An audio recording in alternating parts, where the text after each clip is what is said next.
Friend, स्वागत है आपका अपने यूट्यूब चैनल फिजिक्स वाला पे।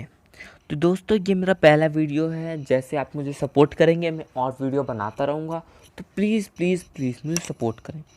तो हम आज बात करेंगे क्लास 9 और फर्स्ट चैप्टर मोशन, फिजिक्स का ही है, ठीक है। तो फिजिक्स का फर्स्ट चैप्टर की जब हम बात करते हैं तो फर्स्ट उसमें आता है मोशन। मोशन क्या होता है?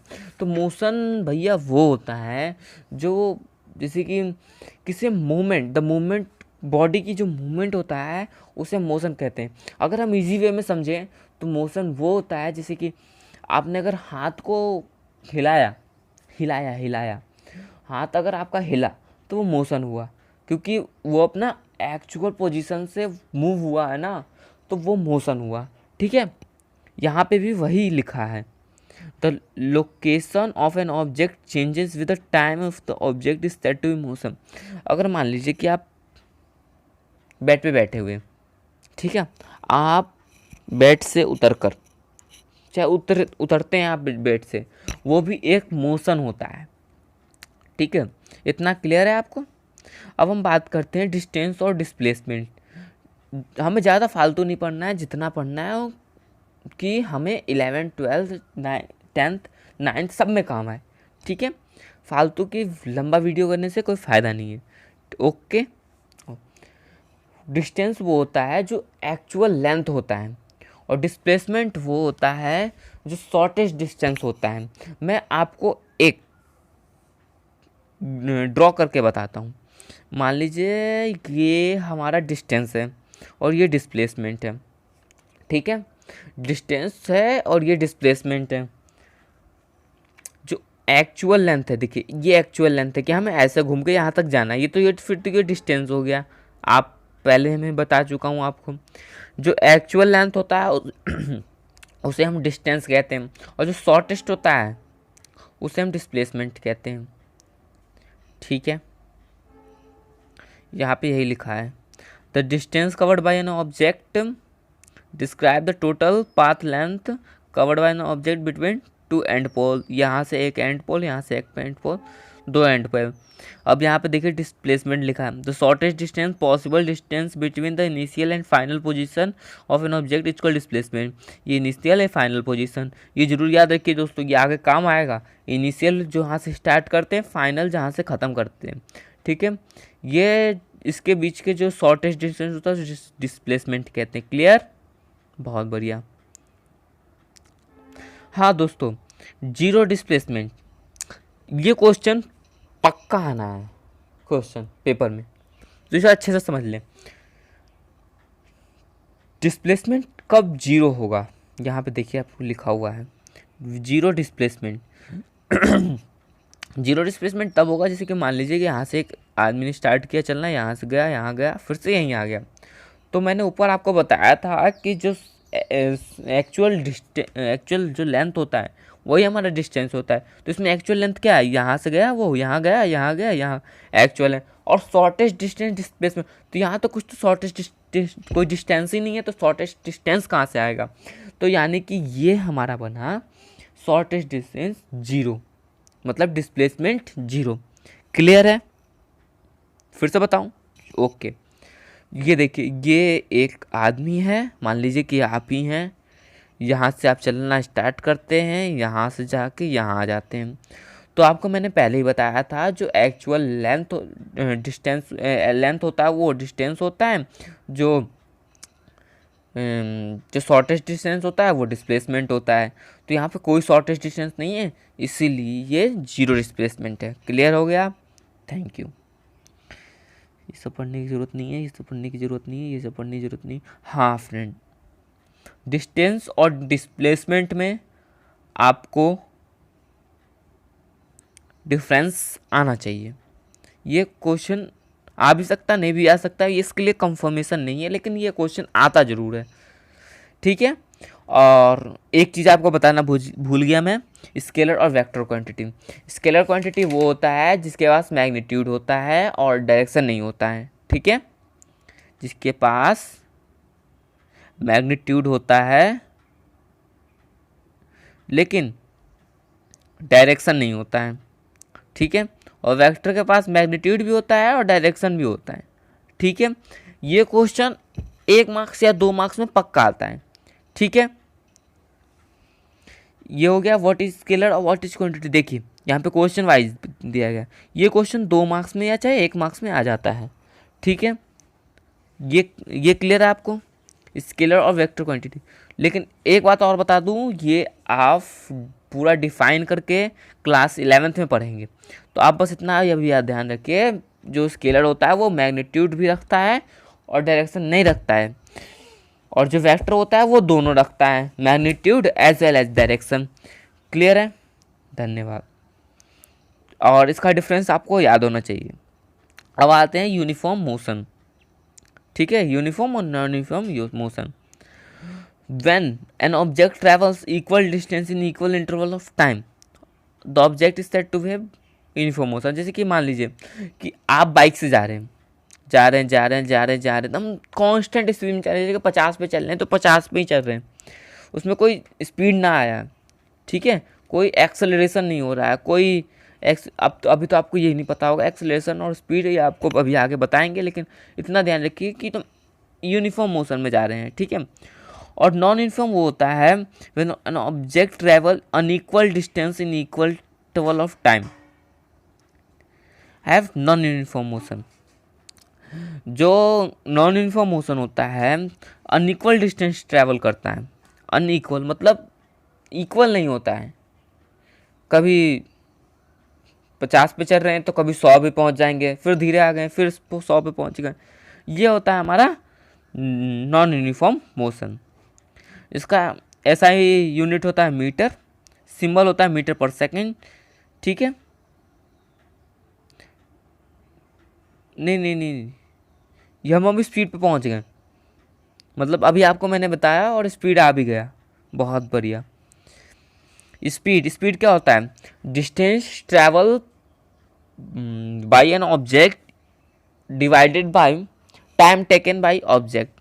इसे हम कहते हैं, इसे हम अच्छे से डिफाइन करें तो इसका होता है distance travel per unit time is called speed. उसका ऐसा यूनिट होता है मीटर, उसको रिप्रेजेंट करते हैं मीटर पर सेकेंड से। ठीक है, और स्पीड का फॉर्मूला होता है डिस्टेंस अपॉन टाइम। ठीक, अब डिस्टेंस अपॉन टाइम से हम बहुत न्यूमेरिकल आगे सॉल्व करेंगे। तो ये देखिए यहाँ पे भी देख सकते हैं आप, डिस्टेंस अगर दिख रहा है तो distance equal to speed into time, ये एक फॉर्मूला हो गया। हम टाइम को यहाँ छोड़कर स्पीड को नीचे ले गए तो डिस्टेंस अपॉन स्पीड, और स्पीड का अगर मान लीजिए कि अगर हमें स्पीड दिया है, डिस्टेंस और टाइम दिया है और स्पीड निकालना है तो ये फॉर्मूला बन गया। ठीक है, इतना क्लियर, चलो ठीक। एवरेज स्पीड क्या होता है, if the motion of an object is non uniform then we calculated the average speed to signify the rate of motion. Average speed आप ऐसे याद रखिए, total distance travel by the object is divided by total time taken. यहाँ पे दिया है, यहाँ पे जो दिया है, हाँ ये वाला, इसे आप याद रखिए। अगर आप इसको भी अगर लिख के आते हैं तो ये मार्क्स घटेंगे नहीं। Total distance travelled by object is divided by total time taken is known as वो एवरेज स्पीड। क्लियर। अब हम बात करते हैं एक एग्जांपल के तौर पे, यहाँ पे दिया हुआ है जिससे आप सॉल्व कर सकते हैं। जैसे कि यहाँ पे दिया है if an object travel 10 kilometre in 3 second. कोई एक ऑब्जेक्ट है वो 10 मीटर ट्रैवल करता है 3 सेकेंड में, एंड 12 मीटर इन 7 सेकेंड। ठीक है, 12 मीटर 7 सेकेंड में, तो इसका एवरेज स्पीड बताइए। ठीक है, फॉर्मूला डाल देंगे।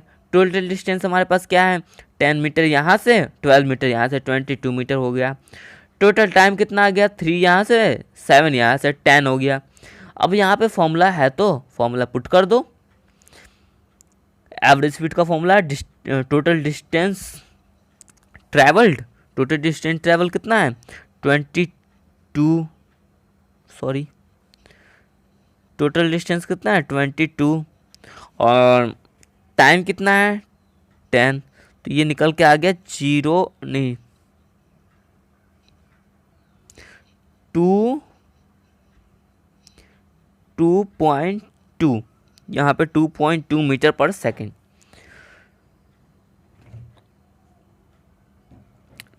हम इसे इसको डिस्क्राइब करने के लिए डायरेक्शन को वेलोसिटी का यूज करते हैं, ठीक है। Defined as the speed of an object is particular direction. अब वेलोसिटी क्या, वेलोसिटी का फॉर्मूला क्या, वेलोसिटी का फॉर्मूला होता है डिस्प्लेसमेंट अपॉन टाइम। यहाँ पे लिखा है डिस्प्लेसमेंट अपॉन टाइम, और इसका एसआई यूनिट क्या होता है मीटर, सिंबल क्या होता है मीटर पर सेकेंड, और मीटर पर सेकेंड -1। और आपको अगर ये मालूम होगा तो आप ये जानते होंगे ज़रूर, अगर आप मैथ पढ़ते होंगे तो मीटर अपॉन एस ऐसे है, तो हम इसको ऐसे लिख सकते हैं मीटर पर सेकेंड -1, हमें ऐसे भी ऐसे इसको लिख सकते हैं। और अगर हम आगे बात करें तो इसका ये थोड़ा इम्पॉर्टेंट है। अभी अगर हम आगे डेरिवेशन सॉल्व करेंगे तो इसका ज़रूर से ज़रूर कहीं ना कहीं ज़रूर इसका वर्णन या फिर इसका कहीं ना कहीं ज़रूर काम आएगा। ये इसको अच्छे से देखें। Average velocity in case of uniform motion, uniform motion ऊपर पढ़ा मैंने, अगर वो यूनिफॉर्म मोशन से मूव कर रहा होगा तो हम एवरेज वेलोसिटी का फॉर्मूला क्या डालेंगे, देखिए initial velocity plus final velocity upon 2, यानी कि v plus u plus v upon 2, ये है formula u plus v upon 2। अगर वो नॉन यूनिफॉर्म से मूव कर रहा होगा तो उसके लिए क्या यूज करेंगे, total displacement upon total time taken, total distance upon total time taken.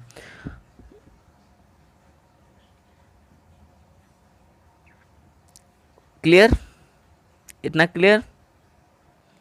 अब फ्रेंड बात करेंगे यूनिफॉर्म एक्सेलरेशन।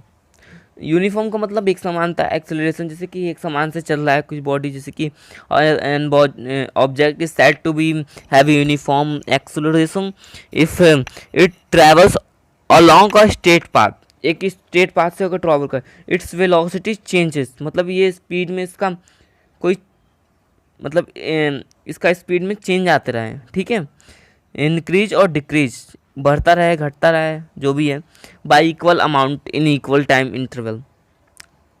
जैसे कि पहले एक्सेलरेशन की बात करें तो एक्सेलरेशन क्या होता है, change in velocity upon time taken, और उसका फॉर्मूला वो होता है, ऐसा यूनिट होता है मीटर पर सेकेंड स्क्वायर, ठीक है। तो यूनिफॉर्म एक्सेलरेशन की हम जब बात करते हैं, एक्सेलरेशन मतलब क्या, एक्सेलरेट करना, किसी चीज़ को एक्सेलरेट करना। जैसे कि हम बाइक चलाते हैं तो बाइक में भी एक्सेलरेट करते हैं ना, जू जू जू जू, ठीक है। An object is said to be have uniform acceleration जब उसके पास, जैसे कि यूनिफॉर्म एक्सेलरेशन कब कहेंगे, जैसे कि 5 किलोमीटर पर आवर से चल रहा है तो फिर 10 किलोमीटर, फिर 15, फिर 20, ऐसे धीरे धीरे कांस्टेंट स्पीड से एक्सेलरेट हो। और नॉन यूनिफॉर्म एक्सेलरेशन किसको कहेंगे, जो मतलब जैसे कि अभी 5 पे है, फिर 15 पहुंच गया, फिर 25, 30, ऐसे उसका कोई मतलब वो नहीं है कि जैसे कि राइडर्स वगैरह होते हैं, मारा कभी 20 पे पहुंचा 200 पे पहुंचा दिया तो कभी 10 पे पहुंचा दिया, ये है इसका। और जो एक्सेलरेशन होता है वो वेक्टर क्वांटिटी होता है, वेक्टर क्वांटिटी के पास मैग्नीट्यूड भी होता है, डायरेक्शन भी होता है। The direction of an acceleration become opposite as the velocity if velocity is decreases in the direction such acceleration is negative acceleration। अगर उल्टा मतलब जैसे कि एक्सेलरेशन का डायरेक्शन उल्टा हो जाए, मतलब पीछे की तरफ भागे, तो उसे हम निगेटिव एक्सेलरेशन भी कहते हैं, और आगे की तरफ जाए तो पॉजिटिव एक्सेलरेशन भी कहते हैं। इतना क्लियर। अब आते हैं डिस्टेंस टाइम ग्राफ, ठीक है। Distance time graph, it represents the change in position of the object with respect to time, ठीक। यहाँ पे ग्राफ दिया है, जैसे कि देखिए ये डिस्टेंस है, ये टाइम है, और ये स्पीड है हमारा, कांस्टेंट स्पीड से है, ठीक है। यूनिफॉर्म मोशन दिखा रहा है यहाँ पे, ठीक है।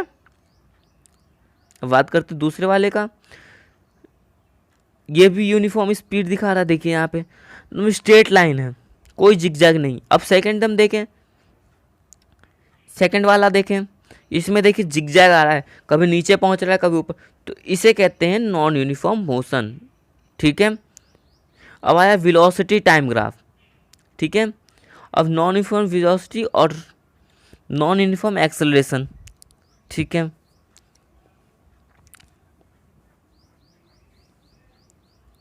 नॉन यूनिफॉर्म वेलोसिटी ये रहा, नॉन यूनिफॉर्म एक्सेलरेशन ये रहा।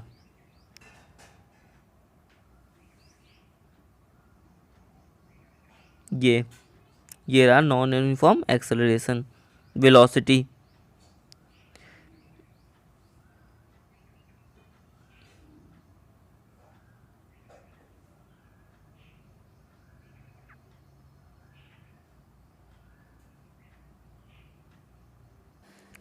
तो फ्रेंड मेरा आ गया हमारा पहला derivation.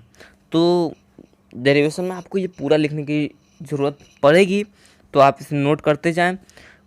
Consider the graph given below, ये जो ग्राफ दिया है इसके बारे में बात हो रहा है यहाँ पे। The area under the graph gives the distance travelled between the certain interval of time.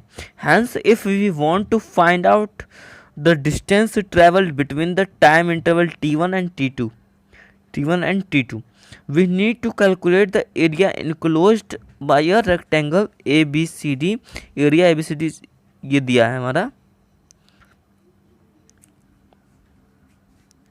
अब T1 T2, ठीक है, ये देखिए T1 और T2 हमने यहाँ पे डिनोट कर दिया है, T1 और T2, ठीक है। वेलोसिटी तो ये हमारा दिया हुआ है, T1 T2 मिल गया हमें, टाइम्स इन सेकंड है यहाँ दिया हुआ है। तो similarly to calculate distance travelled in a time interval in case of uniform acceleration, we need to find out the area under the graph as shown in the figure below. अब हम इस figure की बात कर रहे हैं, उस figure को भूल जाइए, अब हम इस फिगर की बात कर रहे हैं, ठीक है। To calculate the distance travel time interval T1 and T2, we need to find out area represented by ABED। Area ABED क्या है? ABCD, ठीक है, इसका हमें एरिया निकालना है, ठीक है। तो area of rectangle ABCD plus area of triangle ADE। अब यहाँ पे ट्रायंगल कहाँ है? आप यही कह रहे होंगे, ये ट्रायंगल है नहीं, ये ट्रायंगल हमें खुद से बनाना पड़ेगा। ADE, और जब हम इसे ज्वाइन कर देंगे तो यहाँ पे अपने आप ADE कहाँ है ना, सॉरी, ADE के लिए हमें उसके लिए नीचे, भाई उतना ऊपर मत जाया कर, उसके लिए नीचे यहाँ पे बनाया हुआ है ट्रायंगल, ठीक है। अब हम इसकी बात कर रहे हैं, इस ग्राफ की। यहाँ पे देखिए,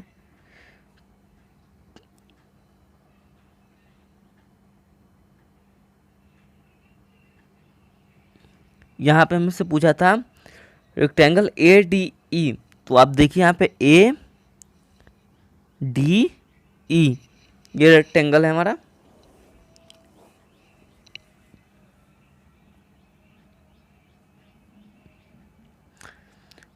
तो अब हम डेरिवेशन यहाँ पे स्टार्ट होगा। The equation of motion represent the relation between the object acceleration velocity and distance covered if the object is moving on the state the object has uniform acceleration. यहाँ पे 3 इक्वेशन बनेंगे। The equation of velocity time relation v equal to u plus AT, इसे आप note कर लें। ये हमारे आगे चल के अभी जो हमारा वो न्यूमेरिकल्स आएंगे इसमें बहुत इम्पॉर्टेंट है ये हमारा कुछ formulas. The equation of position time relation h equal to UT plus half AT square, ठीक, इतना हो गया।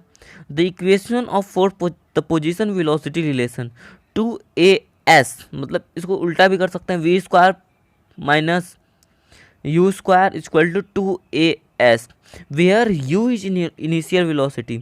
यू जो है इनिशियल वेलोसिटी है, ए जो है यूनिफॉर्म एक्सीलरेशन है, टी है जो टाइम है, वी जो है फाइनल वेलोसिटी है, एस है जो distance travelled in time T है। ठीक है, इतना क्लियर है।